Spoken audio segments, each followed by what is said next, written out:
Andre Berto, there is one fighter that has fought both of you. What do you think Floyd Mayweather would say about your upcoming fight? I mean, Floyd knocked him out.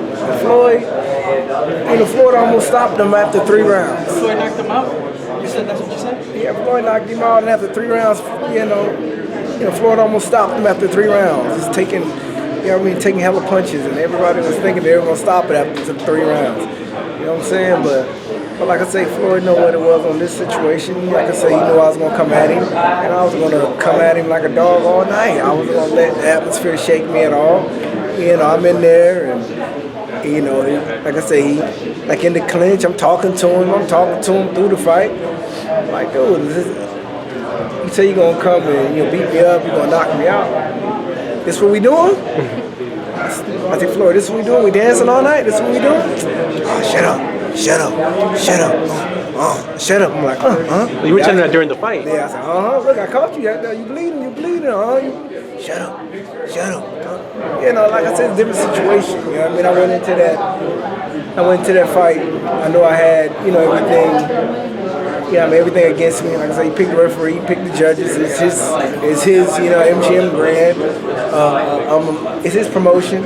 He set up the drug testing. They came knocking on my door 3 times a week, 4 or 5 o'clock in the morning. You know what I'm saying? Like, you against all odds. So you have to knock him out.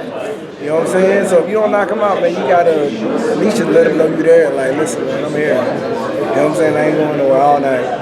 So whatever the case is, I'm gonna be in your face all night. You can dance, you do all your magic tricks. That's cool, because that's what you do. But I'm gonna be in your face all night. You know what I'm saying? I'm making a point that I'm here. I don't want to play no games. You know what I'm saying? So, was there a point where you thought you weren't gonna get that fight after Victor got it? Would you think like, man, I'm not gonna get that fight anymore? Yeah, it took a while, man. Because like I said, I went through a lot of issues.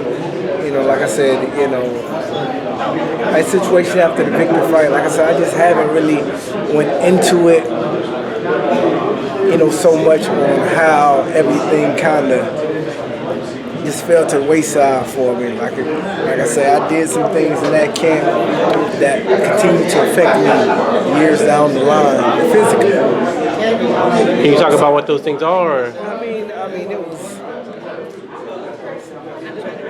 Okay, it's too much of a long process, but I was just, I went into that camp.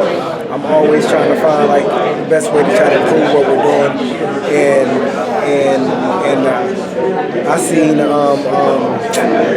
Nonito on TV using hypoxic machine for high altitude, and like I said, we ordered one to come down. We didn't know how to use it, and of course, if you don't know how to use it, you don't know how to simulate it right, it's going to work backwards.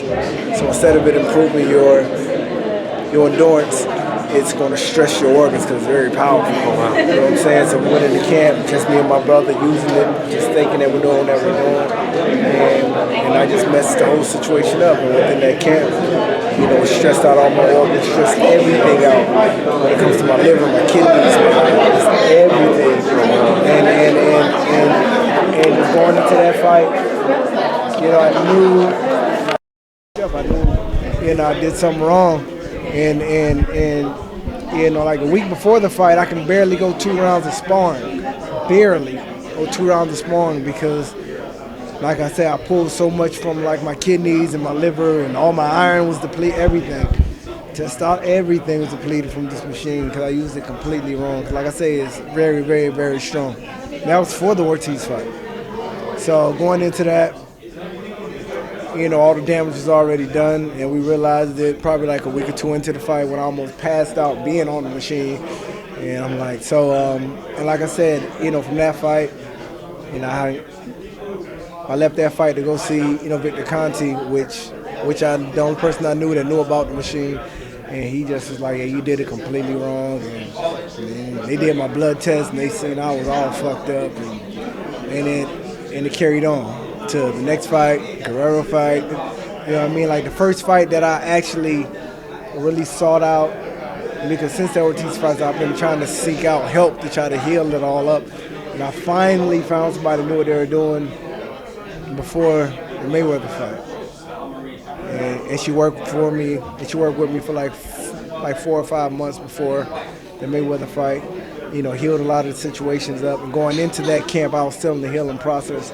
That's why, at least in that camp, I still, you know, everything started coming back up, and I had energy for days, and I was able to fight like I did. So, like I said, it took a process, man. Like I said, it's a situation that I don't really like talking about because it's too much to explain. But now I'm good. Now I'm healthy. Now I'm feeling like me. Berto, real quick, best Mayweather. Let's say 2 fights back from when you first lost to Ortiz. Yeah. Do you think the fight would have been that dynamic fight that we all felt it could have been at that point? Yeah, I think so because, like I said, man, at that time I'm a young, young whippersnapper. Like you couldn't tell me nothing. You couldn't tell me I couldn't beat anybody. At the time, I was, like I say, I'm fast. I'm strong, and I really believe in my heart that I was the best. You know what I'm saying? So just that in general, mentally, physically, all the way around, no injuries. Man, I definitely would have went in there and, tried to do my thing. Let it roll. We see you for the first fight. I was out of there. That's when all the shit was going on. I was all messed up, man. So, I was surprised that I put the performance on that I did then. And You gave the Berto 100% for this fight? we're good. We're good to go.